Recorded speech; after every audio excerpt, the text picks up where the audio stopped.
तो last topic हमने बात किया था सर्कुलेटरी सिस्टम के बारे में। मतलब हमारा जो ब्लड है वो कैसे सर्कुलेट करता है और कैसे पूरी बॉडी में मूवमेंट करता है, ठीक है। तो उसका एक पार्ट और बाकी है जिसमें हम ये सीखेंगे कि ब्लड का काम क्या होता है, एक्चुअल में ब्लड कैसे काम करता है, ठीक है। ट्रांसपोर्ट ऑफ द गैसेस, ठीक है, वो हम बाद में सीखेंगे। तो सिस्टम में क्या है, पहले दूसरा वाला सिस्टम कौन सा आएगा, डाइजेस्टिव सिस्टम, ठीक है। Digestive system blood circulatory system के साथ में ही काम करता है, क्योंकि जो हम खाना पचाते हैं, खाते हैं, पचाने के बाद वो ब्लड में जाता है, ब्लड से पूरी बॉडी में रन करता है, ठीक है। तो पहले पढ़ते हैं ब्लड की डाइजेशन होता क्या है। डाइजेशन मीन सिंपली क्या होता है कि जो बड़े मॉलिक्यूल्स हैं उनको छोटे मॉलिक्यूल में तोड़ दिया जाए, इसे बोलते हैं डाइजेशन। डाइजेशन मतलब जो बड़ा मॉलिक्यूल है, जो बिग मॉलिक्यूल है, जैसे कि कार्बोहाइड्रेट है, बिग मॉलिक्यूल है, उसको तोड़ दिया किसमें, ग्लूकोज और फ्रुक्टोज में। मतलब डाइजेस्टिबल पार्ट, मतलब जैसे कि ये इस पार्ट में डाइजेशन नहीं होगा। रोटी खा रहे हैं, रोटी डायरेक्ट पचेगी नहीं, कहाँ पचेगी, किस प्रकार पचेगी, ग्लूकोज में चेंज होने के बाद बॉडी में पच जाएगी, बॉडी उसको एब्जॉर्ब करके ब्लड में डाल देगा। ऐसे फैट है, फैटी एसिड में बदल जाएगा, ठीक है ना। मतलब ये जो बड़ा मॉलिक्यूल है क्या हो जाए छोटे मॉलिक्यूल में, मतलब स्मॉलेस्ट मॉलिक्यूल जो ब्लड में एब्जॉर्ब होकर जा सके, ठीक है, सेल में जा सके, उसे बोलेंगे हमारा डाइजेशन। कि बड़ा मॉलिक्यूल ब्रेक डाउन होकर किसमें हो गया, छोटे मॉलिक्यूल, डाइजेशन। अब डाइजेस्टिव सिस्टम बात करते हैं, ठीक है। तो डाइजेशन समझ गए, सिस्टम मतलब ग्रुप ऑफ द सब्सटेंस। जैसे कि हमने कंप्यूटर सिस्टम देख लो, कंप्यूटर सिस्टम में माउस, कीबोर्ड, मॉनिटर, सब क्या होगा, कंप्यूटर सिस्टम। इस प्रकार से हमारे डाइजेस्टिव सिस्टम में क्या होता है, ऑर्गन्स आएंगे, साथ में क्या आएंगी, ग्लैंड आएंगी, ये मिलकर क्या बनता है, हमारा डाइजेस्टिव सिस्टम बनाता है, ठीक है ना। अब देखो कि सिंपली क्या होता है जब हम पढ़ते हैं डाइजेशन सिस्टम के बारे में, तो डाइजेशन सिस्टम में जो पूरा पार्ट होता है उसमें पहला कौन सा आएगा, ऑर्गन आएगा। ऑर्गन का क्या आएगा, एलिमेंट्री कैनाल, पूरी हो गई। जो पूरी लेंथ कितनी इसकी आती है, लगभग 9 मीटर या फिर 32 फीट, 32 फीट क्या होता है इसकी पूरी लंबाई देखने को मिलती है, ठीक है। अब इसके अंदर अलग अलग पार्ट होता है जो हम स्टेप बाय स्टेप पढ़ेंगे। तो ठीक है, पहला आएगा इसका काम, फिजिकल काम करता है कौन, ऑर्गन। देखो डाइजेशन जो होता है कैसा प्रोसेस है, फिजियोकेमिकल है। मतलब फिजियो मतलब हम दांत से खाने को तोड़ते हैं, पचाते हैं, तोड़ते हैं, मतलब डाइजेशन क्या हो गया, बड़े मॉलिक्यूल को छोटे मॉलिक्यूल को तोड़ना। तो फिजियो मतलब उसको क्रश करके, तोड़ कर, दबा कर क्या करते हैं हम लोग, तोड़ते हैं, ठीक है। फिर केमिकल, फिर उसमें क्या होता है, ग्लैंड केमिकल ऐड करते हैं, जिससे क्या होता है वो और छोटे मॉलिक्यूल में टूट जाता है, ठीक है ना। हमने पहले मुंह से चबाकर तोड़ते हैं, फिर क्या होता है उससे क्या होता है फिजिकली वो टूट जाता है, छोटे मॉलिक्यूल बदल जाता है, और फिर केमिकल मिक्स होता है जिसको और तोड़ता है, क्या बनता है हमारा फाइनली डाइजेस्टिबल सब्सटेंस बन जाता है, ठीक है ना। तो इसमें क्या होता है कि ऑर्गन में अलग अलग पार्ट होता है। ऑर्गन काम क्या होता है, वो फिजिकली करता है, उसको तोड़ने का काम करता है। और जो ग्लैंड होता है वह करता है केमिकली सब्सटेंस को तोड़ने का काम करता है। तो देखो अगर हम ऑर्गन की बात करें तो सबको पता है डाइजेशन का स्टार्ट कहाँ होता है, माउथ से। माउथ से क्या होता है, हमारा डाइजेशन का स्टार्ट हो जाता है। कुछ लोग बोलते हैं पेट से होता है, पेट से नहीं होता, कहाँ होता है, माउथ से। हमने क्या पढ़ा कि जो भी बड़े मॉलिक्यूल को छोटे मॉलिक्यूल में तोड़ते हैं वही क्या होगा, डाइजेशन हो गया। हम क्या करते हैं, खाना खाया हम लोगों ने, उसको मुंह में चबाया तो क्या हो गया, उसको स्मॉल पार्टिकल में तोड़ दिया, ठीक है। अब मुंह में क्या होता है, लार होता है जो उसको और तोड़ता है, उससे क्या हुआ, हमारा स्टार्टिंग जो डाइजेशन का होता है कहाँ चालू हो जाता है, माउथ में चालू हो जाता है, ठीक है ना। अब खाना यहाँ हम लोग चबा लेंगे तो क्या होगा, इसके अंदर जो भी मुंह हम खाना खाते हैं उसमें लार मिलता है, और जो भी हमारे सलाइवरी ग्लैंड सलाइवा मिलता है, और जो भी सब्सटेंस और ब्रेक डाउन होने के बाद क्या होता है, जो सब्सटेंस बनता है उसे बोलते हैं बोलस, बोलते हैं क्या बोलते हैं, बोलस। खाना खाने के बाद जो चीज हम निगलते हैं उसे बोलते हैं बोलस।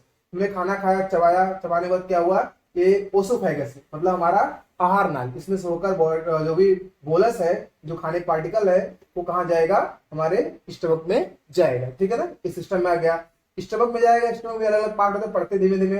फिर क्या होगा, पाइलोरिक स्टमक का ही पार्ट है, फिर स्मॉल इंटेस्टाइन में, फिर लार्ज इंटेस्टाइन में, फिर एनएस द्वारा क्या होगा, बॉडी से बाहर निकल जाएगा। ये क्या होगा, सिंपल ओवरव्यू होगा डाइजेस्ट सिस्टम का। अब हम पढ़ते हैं डाइजेस्ट सिस्टम काम कैसे करता है। जैसे से हम पढ़ेंगे वैसे से क्या होगा, जो ग्लैंड है उसके बारे में पढ़ेंगे, और कैसे काम हो रहा है उसके बारे में पढ़ेंगे। हमें याद रखना है फिजियो केमिकल, फिजिकल और केमिकल दोनों चीज साथ में चलती है, याद रखना। जैसे माउथ में पहला क्या आएगा, माउथ। स्टार्ट करते हैं माउथ से। तो माउथ क्या होता है कि माउथ में हमने खाना खाया, रोटी खाया, क्या उसको तोड़ेंगे टीथ से, ठीक है। तो उसमें क्या मिलेगा, सलाइवा मिलेगा। अब सलाइवा कितने, सलाइवरी ग्लैंड देखो, माउथ, माउथ में क्या हो गए, सलाइवरी ग्लैंड होते हैं। कितनी होती है, लगभग लगभग तीन होती है, पैरोटिड, सबलिंगुअल, सबमैंडिबल। पैरोटिड ग्लैंड सबसे बड़ी होती है, हमको उस पर ध्यान देना है, और ये भी होती है छोटे छोटे इसमें मिक्स करती है, एक कान के पीछे यहाँ होती है, एक लिंगुअल होती है, और यहाँ होती है पैरोटिड पीछे होती है, ठीक है। तो तीन अलग अलग ग्लैंड होती है, और तीनों क्या निकालती है, सलाइवरी सलाइवा निकालती है। सलाइवा मतलब जूस, कभी देखते हैं खाना खाना कुछ देखते हैं अच्छा हमारे मुंह में पानी आने लगता है, ठीक है, वो क्या होती है, सलाइवा होती है, जो इंडिकेट कर रहा है हमको खाने की इच्छा हो रही है, ठीक है। अब सलाइवा, सलाइवा में होता क्या क्या है, कंटेन में पहला आएगा लाइसोजाइम। लाइसोजाइम क्या है, एक केमिकल है जो बैक्टीरिया को किल करने का काम करते हैं। हम कुछ भी खा लेते हैं, कुछ भी उठा खा लेते हैं, कहीं से भी कुछ खा लिया, धोते नहीं है, फल फूल खा लेते हैं, क्या होता है उसमें बैक्टीरिया वर्ग होते हैं, वो अंदर जाए क्या करेंगे, हमको प्रॉब्लम क्रिएट करेंगे। तो क्या होता है उसके अंदर लाइसोजाइम होता है सलाइवा में, जो उसको मार देता है, बैक्टीरिया वायरस को मार देता है, हमारे फूड को सुरक्षित बनाता है, ठीक है। और लाइसोजाइम काम सलाइवा में, सलाइवा का ही पार्ट है। सलाइवा का पहला काम क्या हुआ, बैक्टीरिया को मारना, ठीक है। अब सलाइवा दूसरी चीज क्या होता है, टाइलिन और डायस्टेज। डायस्टेज दोनों का काम क्या होता है, मॉलिक्यूल बनाना। हम जब भी खाना खाते हैं तो हम क्या खाते हैं, in the form of carbohydrate. समझो कार्बोहाइड्रेट मतलब रोटी हमने खाई, हम जितनी रोटी चबाते हैं उतना क्या होता है, रोटी हमको मीठी लगती है। अब मीठी क्यों लगती है, कार्बोहाइड्रेट का यानी स्टार्च का जो होता है कोई स्वाद होता नहीं है, इसलिए हम लोग खाते हैं। जैसे उसको पूछते हैं तो क्या होता है, इसके अंदर स्टार्च के अंदर क्या मिलता है, टाइलिन और डायस्टेज में मिल जाता है, और जो स्टार्च होता है वो टूट जाता है, क्यों टूटता है, माल्टोज में, और माल्टोज क्या होता है, स्वाद में मीठा होता है, इसलिए हम जितनी रोटी खाते हैं चबाते हैं उतने में क्या होता है, मीठा लगता है। क्यों, क्योंकि माल्टोज में कन्वर्ट होता है उतना ही, और उतना हमको स्वाद में अच्छा लगता है, ठीक है। तो पहले लाइसोजाइम जो बैक्टीरिया को किल करने का काम करता है, दूसरा टाइलिन और डायस्टेज जो माल्टोज को तोड़ने का काम करता है, मतलब डायस्टेज स्टार्ट यहाँ से चालू हो गया। म्यूकस, म्यूकस क्या करता है, स्लिपरी। अब हम कुछ भी खाएंगे तो हमारे गले से नीचे उतरेगा नहीं, क्या होता है, उसको चिकना बनाता है, कौन, सलाइवा। उससे क्या होता है, खाना चिकना हो जाता है, जिससे आराम से ये गले से फूड पाइप में होते हुए यहाँ पर आ सके, ठीक है। उसका काम क्या होता है, सलाइवा का काम का होता है, ठीक है। सलाइवा काम क्या होता है, बोलस को चिकना बनाना, ठीक है। अब जो हमने खाना खाया, चबाया, तोड़ा, उसमें सलाइवरी ग्लैंड मिली, और वो सब मिलकर क्या बन गया, हमारा बोलस, ठीक है। अब बोलस क्या होगा, इसके द्वारा होते हुए कहाँ जाएगा, हमारे यहाँ पे आएगा। अब आता कैसे, कभी देखा एक मूवमेंट होता है उसे बोलते हैं पेरिस्टालसिस मूवमेंट, मतलब पहले खाना यहाँ रहेगा, दबेगा, फिर आगे बढ़ेगा, फिर दबेगा, फिर यहाँ पे इस प्रकार क्या होगा, धीमे धीमे आगे बढ़ेगा, इसे बोलते हैं पेरिस्टालसिस मूवमेंट बोलते हैं। इस प्रकार से क्या होगा, ऐसे ऐसे होकर ये फूड का जो खाना खाया होगा कहाँ पे आएगा, हमारे स्टमक में आएगा, ठीक है। पर हमने पढ़ लिया माउथ का पार्ट क्लियर। माउथ में टीथ होते हैं जो मैंने पढ़ा दिया आगे चैप्टर में, और वहां पे आपको वीडियो नहीं हो तो आप आके देख सकते हो, लिस्ट में टीथ के बारे में बताया गया, ठीक है। टीथ काम क्या होता है, फूड पार्टिकल को तोड़ना, जो डाइजेशन में हमारी हेल्प करता है, ठीक है। तो माउथ में गया, माउथ में पढ़ लिया, माउथ कंप्लीट हो गया। ओसोफेगस में पढ़ लिया, मतलब आहार में पढ़ लिया। अब पढ़ते हैं हमारे किसके बारे में, ये स्टमक के बारे में, ठीक है ना। अब यहाँ पे होता है ये ओसोफेगल वॉल्व, ठीक है। ओसोफेगल वॉल्व होता है, एक ढक्कन होता है ऐसे कि अगर हम खाना खा लिया यहाँ पर तो वापस बाहर निकल न जाए। अगर हम लेट गए क्या होगा, मुंह से बाहर निकल जाएगा। उसको बैक फ्लो के लिए यहाँ पे क्या होता है, इससे ओसोफेगल वॉल्व होता है जो खाने को पीछे जाने से रोकता है, ठीक है। अब पढ़ते हैं हम लोग किसके बारे में, माउथ हो गया, ओसोफेगस हो गया। अब पढ़ते हैं स्टमक के बारे में। स्टमक कैसा होता है, जे शेप का, अंग्रेजी के जे शेप का होता है, ठीक है। और ये हमारे इस पोर्शन में यहाँ पर सिचुएट होता है, यहाँ पे रखा होता है। अब जो हमारा स्टमक होता है उसमें क्या होते हैं, तीन पार्ट होते हैं। पहला पार्ट होता है कौन सा होगा, कार्डियक। कार्डियक की बोलते हैं क्योंकि हमारे हार्ट के पास होता है, ठीक है, इसे बोलते हैं कार्डियक बोलते हैं। दूसरा मिडिल पार्ट को बोलते हैं फंडिक, और थर्ड पार्ट को बोलते हैं पाइलोरिक। तो कार्डियक, फंडिक और पाइलोरिक, ठीक है। अब जो कार्डियक होता है उसके अंदर क्या होती है, ऑक्जेंटिक सेल्स। क्या होती है, ऑक्जेंटिक सेल्स होती है। ऑक्जेंटिक सेल क्या करती है, HCl निकालती है। क्या निकालती है, HCl। और HCl इतना ज्यादा एसिडिक होता है, कितना होता है, लगभग 1.28 से लेकर 2 के बीच में क्या होता है, इसका एसिडिक वैल्यू होती है, ठीक है। तो लोग 3 बोलते हैं, 1.8 से लेकर लगभग अप्रॉक्स 2.5-2 के आसपास होता है, मतलब हाईली एसिडिक होता है। इसका काम क्या होता है, क्योंकि जो खाना खाने में जो बैक्टीरिया वायरस यहाँ बच गए होंगे मरने से, वो यहाँ पर आकर HCl में मर जाएंगे। मतलब क्या करेगा, फूड को और भी सुरक्षित बनाएगा, जिससे हमारे अंदर कोई बॉडी में इंफेक्शन हो ना पाए, ठीक है। वो कौन काम करेगा, HCl करेगा। HCl काम क्या होगा, फूड पार्टिकल में जो बैक्टीरिया है उसको किल करने का काम करेगा, ठीक है। कभी देखा है वो खाना खाने में खट्टी डकारें आती है। खट्टी डकार मतलब कहाँ से आएगा, HCl जो होता है वही डकार, वो खट्टी खट्टी डकार निकलती है, वही क्या आता है, HCl का डकार होता है। HCl स्वाद में खट्टा होता है, जितना ज्यादा HCl होगा उतना क्या होगा, स्वाद में खट्टा होगा। नींबू खट्टा होता है, विनेगर खट्टा होता है, ठीक है, उसमें क्या होता है, HCl कंटेंट ज्यादा होता है।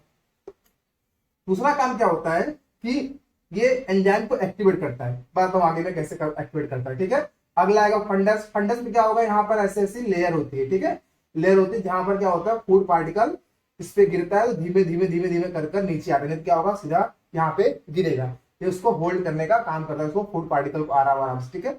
यहाँ भरा होता है डाइजेस्टिव जूस। क्या भरा होता है, डाइजेस्टिव जूस। उसमें क्या होता है, रेनिन और पेप्सिन। अब वो जूस भरा होता है वो निकलता कहां से, गैस्ट्रिक ग्लैंड से। गैस्ट्रिक ग्लैंड कहां होती है, पाइलोरी वाला जो पार्ट होता है उसमें क्या होती है, गैस्ट्रिक ग्लैंड्स होती है, जो निकालती है क्या, गैस्ट्रिक ग्लैंड से निकलता है डाइजेस्टिव जूस निकलता है। क्या भरा होता है इसके अंदर, डाइजेस्टिव जूस।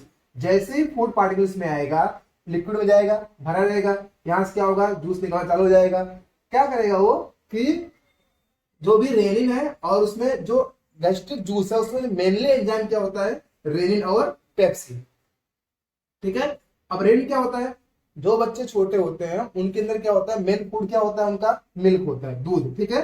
तो दूध क्या होता है, दूध में प्रोटीन होती है, कैसीन प्रोटीन। उसको तोड़ने के लिए कौन काम करता है, रेनिन, और उसको क्या करते हैं, उसको प्रोटीन को तोड़ता है। तो कैसीन जो प्रोटीन होता है उसको तोड़ता है कौन, रेनिन एंजाइम, और वो छोटे छोटे मॉलिक्यूल में तोड़ देता है। तो बच्चों में द क्वांटिटी ऑफ रेनिन ज्यादा होती है, इसकी क्वांटिटी कम होती है, क्योंकि बच्चे दूध पर निर्भर करते हैं, ठीक है। अब जैसे जैसे बच्चे बड़े होते हैं, हमारे उम्र में क्या होता है, धीमे धीमे हमको दूध से एलर्जी होने लगती है। क्यों, दूध पीना हमको पसंद नहीं आता है, मतलब अंदर से इच्छा होती है दूध नहीं पीना है।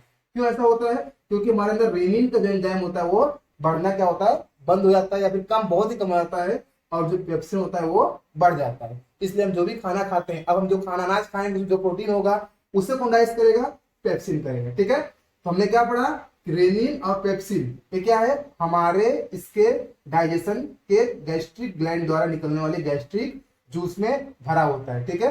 इसका मेन काम क्या होता है, प्रोटीन का ब्रेक डाउन करना, प्रोटीन को तोड़ना। तो कैसीन प्रोटीन को भी तोड़ता है और ये भी तोड़ता है, प्रोटीन को फ्रक्टोज में तोड़ देता है। चलो बताएंगे, अगले टॉपिक बताएंगे कैसे कैसे तोड़ता है मॉलिक्यूल को, ठीक है। इस प्रकार से क्या होता है कि ये जो यहाँ पर डाइजेशन होता है मेनली किसका होता है, प्रोटीन का। किसका डाइजेशन होता है यहाँ, मेनली प्रोटीन का। स्टमक में डाइजेशन किसका होता है, मेनली प्रोटीन का होता है। अब जैसे यहाँ पर वॉल्व था ऐसे एक वॉल्व यहाँ होगा, नहीं तो क्या होगा, जो खाना आएगा सीधा ऐसे ऐसे निकलकर बॉडी से बाहर निकल जाएगा। तो क्या होता है, यहाँ लगभग 4 घंटे, 3 से 3.5 से 4 घंटे खाना यहाँ पर रहता है, और धीमे धीमे उसमें जूस मिलता है, और जूस में क्या करता है, उसको डाइजेशन को अंजाम देता है। अब बताता है HCl। तो HCl जो पेप्सिनोजन है, जो यहाँ पर इनएक्टिव फॉर्म में होता है, HCl उसमें मिलता है और क्या करता है, इनको एक्टिव करता है, जो अपना काम चालू कर देते हैं, ठीक है ना। जितना ज्यादा मसालादार खाना खाते हैं उतना क्या होता है, HCl निकलता है। क्यों निकलता है, जितना HCl निकलेगा उतना क्या होगा, यहाँ पे जो एंजाइम होगा, एंजाइम निकलेगा, एंजाइम क्या होगा, उसको एक्टिवेट करेगा, उसको तोड़ने का काम करेगा। HCl का काम क्या होता है, बैक्टीरिया वायरस को पहला काम किल करना, दूसरा क्या होगा, यहाँ पे जो एंजाइम्स है उनको एक्टिवेट करने का काम करता है। इसके 3 पार्ट होते हैं, कार्डियक, फंडस और पाइलोरस, ठीक है। पाइलोरस में गैस्ट्रिक ग्लैंड होती है जो गैस्ट्रिक जूस निकालती है, जिससे क्या होता है, प्रोटीन का डाइजेशन होता है। फंडस क्या होता है, एक यहाँ पर हेयर लाइक स्ट्रक्चर होता है, जो खाने को धीमे धीमे धीमे धीमे से पचने में उसको आसानी होता है। तो इस वीडियो हमने इतना पढ़ा हुआ है। अब हम टॉपिक वाइज आगे जाएंगे, ठीक है। हमने ओसोफेगस पढ़ लिया, स्टमक पढ़ लिया, ठीक है, इतना टॉपिक कवर हो गया। अब आगे पढ़ेंगे स्मॉल इंटेस्टाइन, बिग इंटेस्टाइन और एनएस, ठीक है। और साथ में हमने सलारी ग्लैंड पढ़ लिया यहाँ पर, और अभी पढ़ेंगे liver, pancreas, stomach gland. Stomach gland हमने यहाँ पर कवर कर लिया, अब आएगा इंटेस्टाइनल ग्लैंड। जैसे जैसे हम आगे बढ़ेंगे तो physical process plus chemical process साथ में बढ़ते जाएंगे, और उसके बारे में हम लोग देखेंगे कैसे प्रॉपर काम होता है, ठीक है। तो नेक्स्ट वीडियो के लिए चैनल को सब्सक्राइब करें, और पार्ट 2 जल्दी आएगा, उसमें क्या होगा, हम इसके आगे के बारे में हम लोग पढ़ेंगे, ठीक है। Okay, good bye.